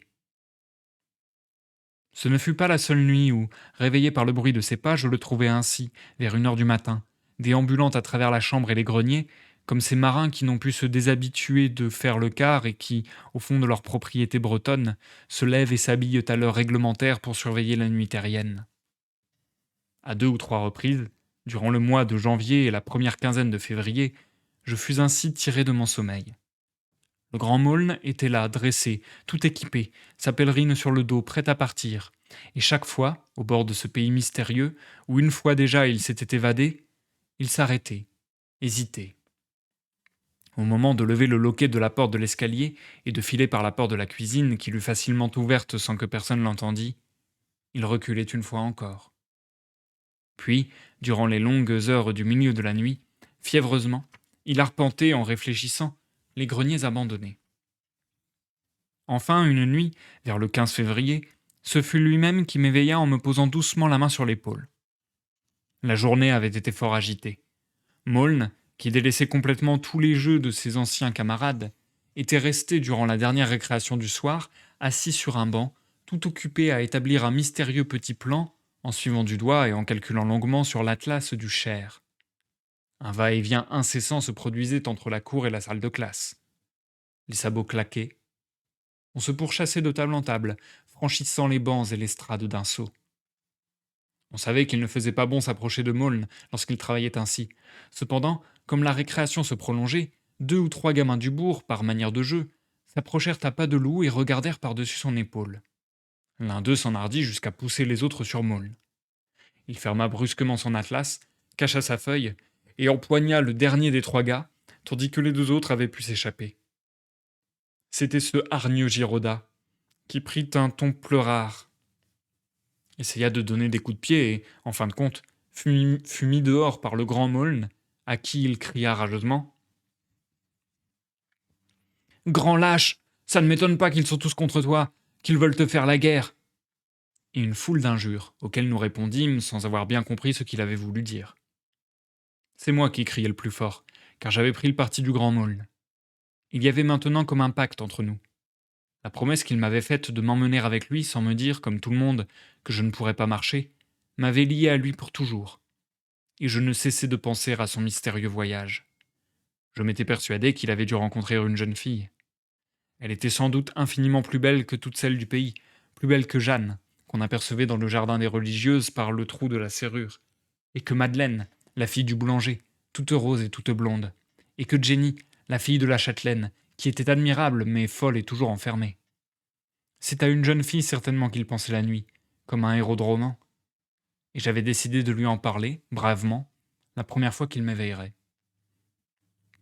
Le soir de cette nouvelle bataille, après 4 heures, nous étions tous les 2 occupés à rentrer des outils du jardin, des pics et des pelles qui avaient servi à creuser des trous, lorsque nous entendîmes des cris sur la route. C'était une bande de jeunes gens et de gamins, en colonne par 4, au pas gymnastique, évoluant comme une compagnie parfaitement organisée, conduit par Delouche, Daniel, Giroda, et un autre que nous ne connûmes point. Ils nous avaient aperçus, et ils nous huaient de la belle façon. Ainsi, tout le bourg était contre nous, et l'on préparait je ne sais quel jeu guerrier dont nous étions exclus. Maulne, sans mot dire, remisa sous le hangar la bêche et la pioche qu'il avait sur l'épaule. Mais à minuit, je sentais sa main sur mon bras et je m'éveillai en sursaut. Lève-toi, dit-il. Nous partons. Connais-tu maintenant le chemin jusqu'au bout? J'en connais une bonne partie, et il faudra bien que nous trouvions le reste, répondit-il, les dents serrées. Écoute, Maulne, fis-je en me mettant sur mon séant. Écoute-moi, nous n'avons qu'une chose à faire. C'est de chercher tous les 2 en plein jour, en nous servant de ton plan, la partie du chemin qui nous manque. Mais cette portion-là est très loin d'ici. Eh bien, nous irons en voiture cet été, dès que les journées seront longues. Il y eut un silence prolongé qui voulait dire qu'il acceptait. Puisque nous tâcherons ensemble de retrouver la jeune fille que tu aimes, Maulne, ajoutai-je enfin, dis-moi qui elle est, parle-moi d'elle. Il s'assit sur le pied de mon lit. Je voyais dans l'ombre sa tête penchée, ses bras croisés et ses genoux. Puis il aspira l'air fortement, comme quelqu'un qui a eu gros cœur longtemps et qui va enfin confier son secret.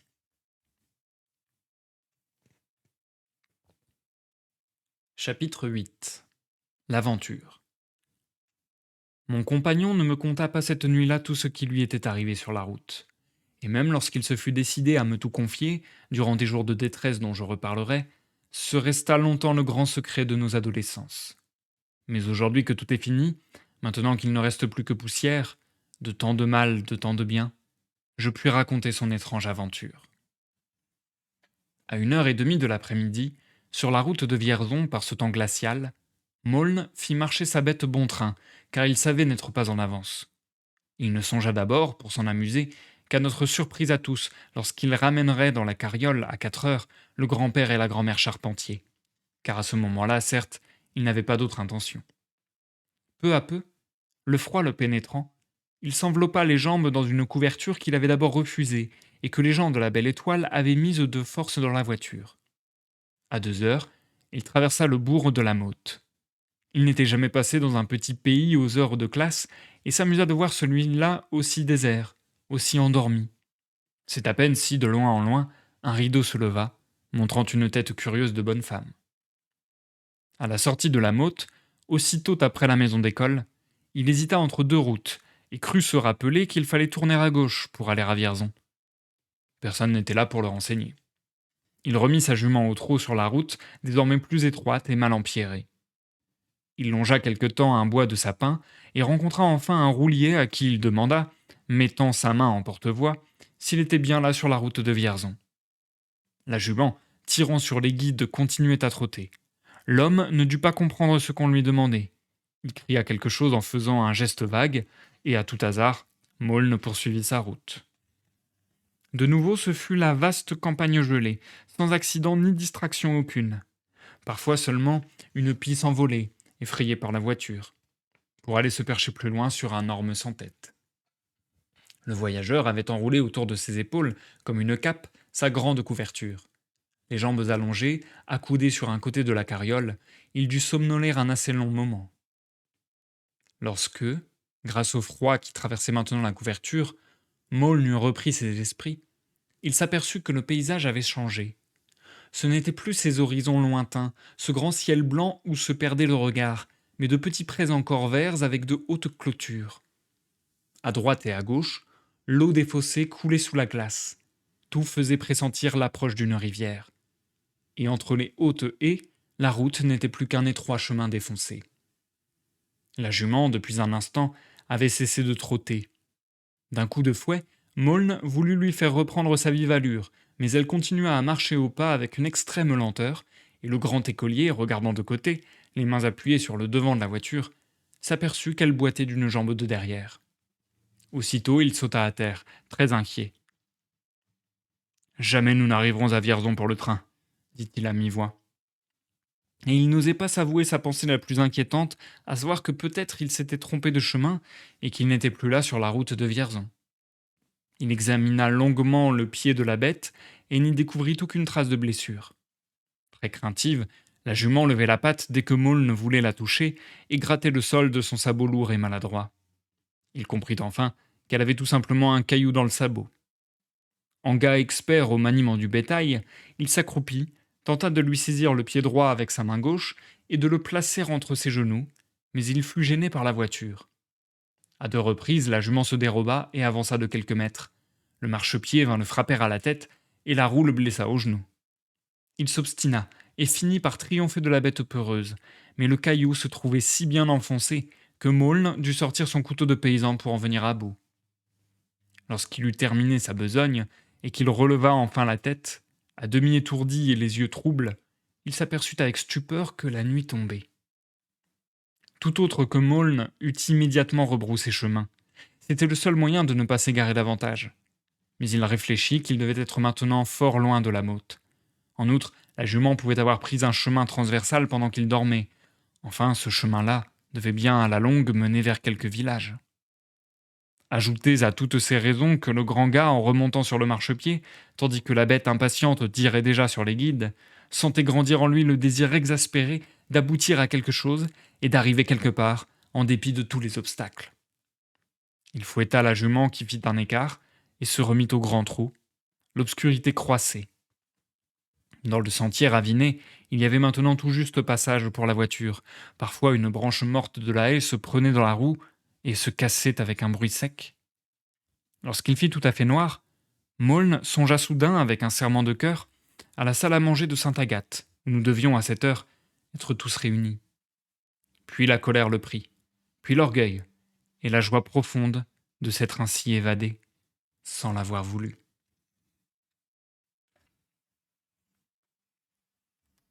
C'est la fin du chapitre 8 de la première partie. Je vais m'arrêter là pour la lecture pour le moment. Nous passons à l'outro du live, les amis. Ok. Eh bien, vous voyez, j'avais des appréhensions, comme je le disais en début de live, de trouver ça chiant. En fait, c'est pas chiant. Non, franchement, ça va, c'est cool.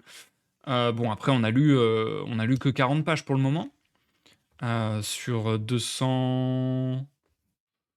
250 à peu près. Donc voilà, on a ouais, quoique c'est un petit roman en fait, hein, 250, c'est pas si énorme. Donc on a lu quand même déjà une bonne partie, mais on n'a pas encore non plus, vu, toute l'étendue de l'histoire. Hem, on va dire que sur cet échantillon-là, en tout cas, je ne me suis pas embêté. Au contraire, j'ai trouvé ça plutôt agréable et ça, c'est une force de fou.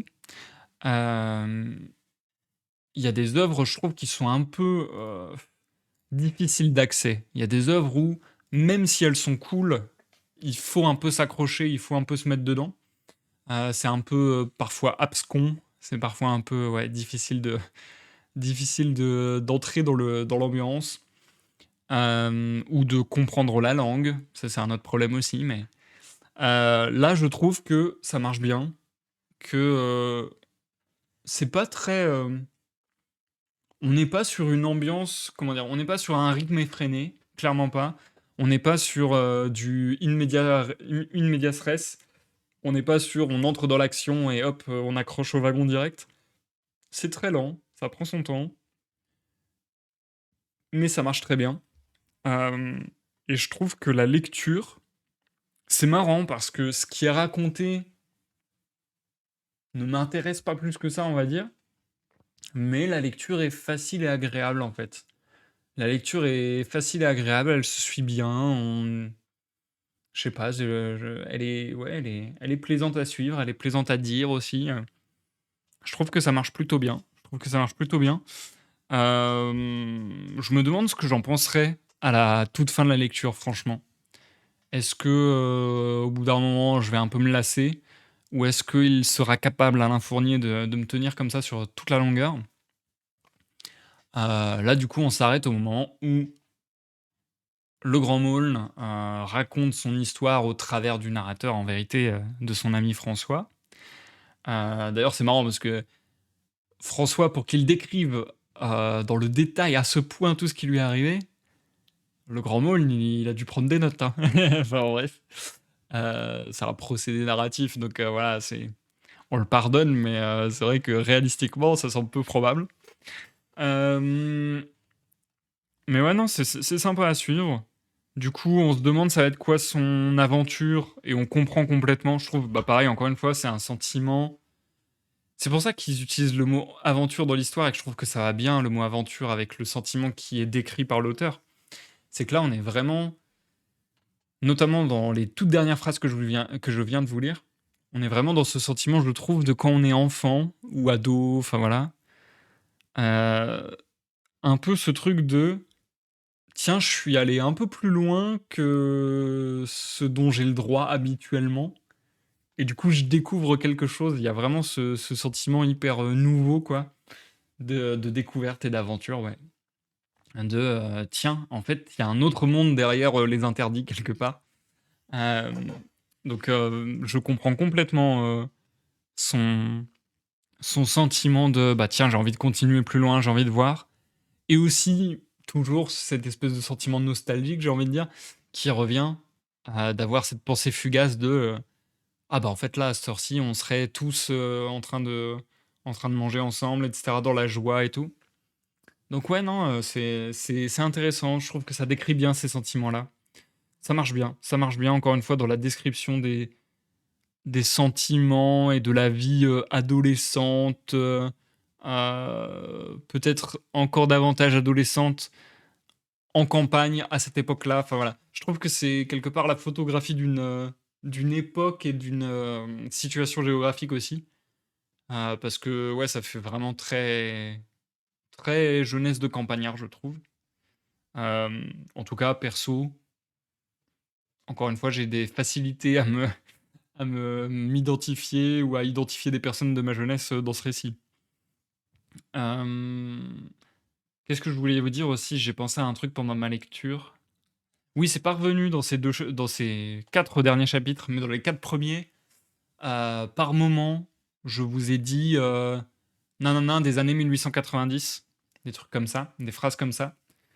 Quand je dis ce genre de tournure, très souvent, soit c'était comme ça dans le texte et je l'ai simplement lu, soit, ce qui est très souvent le cas, dans le texte, la date n'était pas complète. Par exemple, tout à l'heure, c'était écrit, bah, 1re phrase du bouquin.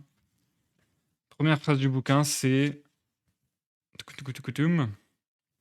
il arriva chez nous un dimanche de novembre 1881. Donc là, il y a un 1, 8, 9 et 3 petits points. Et on n'a pas le numéro de l'année exact. Donc dans ces cas-là, souvent, je me permets de changer le texte, on va dire, pour vous lire des années 1890, plutôt que de faire non, non, non, 1880. Bref. Donc voilà, voilà, c'était une petite précision. C'est vrai que honnêtement, je sais pas trop pourquoi ils font ça. Il me semblait, mais là je vois pas dans ce texte-là en fait. Il me semblait que souvent ça s'était fait pour 2 raisons. Soit parce que c'était tiré, de faits réels, voire c'était directement des faits réels et du coup on voulait brouiller les pistes pour pas trop indiquer de qui ou de quoi on était en train de parler, en cachant le moment exact du coup. Soit ça peut être fait, j'imagine, pour, désigner davantage une époque qu'un moment précis. Donc c'est peut-être ça que fait Alain Fournier. J'ai du mal à dire dans son texte en quoi ça peut être utile de faire ça, mais c'est peut-être ça qu'Alain Fournier fait. Créer, plus un magma, une nébuleuse, voilà. C'est l'époque, c'est pas un truc précis et du coup, c'est peut-être encore plus facile de, se laisser emporter dans son tableau, un peu, impressionniste. Je sais pas si ça serait le bon terme, mais, voilà. Son tableau un peu impressionniste d'une certaine époque, d'un certain endroit et ainsi de suite. Enfin, voilà, j'ai rien de plus, je pense à dire sur cette œuvre pour le moment. On découvrira le, chapitre 9 de la première partie dès, je pense, la semaine prochaine, puisque je réfléchis là, moi, cette semaine, je vais être pris quasiment tous les jours. Ouais, je vais être pris quasiment tous les jours sauf le dimanche, donc je pense que je vais profiter du dimanche pour m'en reposer plutôt. Et après la semaine d'après, je sais que j'ai d'autres choses. Encore une fois, vous serez tenus au courant sur Facebook, Discord et Twitter au cas où je live à un autre moment. Mais je pense qu'il y a de fortes chances que la suite du Grand Moln d'Alain Fournier soit mercredi 1er octobre après-midi. Il y a des chances. Il y a des chances que ce soit ça. Voilà, voilà. Si vous m'avez suivi sur YouTube, n'hésitez pas à laisser un like ou un dislike selon votre appréciation de la vidéo. N'hésitez pas à laisser des commentaires, à vous abonner à la chaîne et tutti quanti. Et sur ce, je vous souhaite une bonne semaine qui commence. Et je vous dis à tout vite pour de nouvelles lectures, de nouvelles parties de gaming bientôt. J'espère, on croise les doigts. À bientôt pour de nouvelles aventures. Tchou!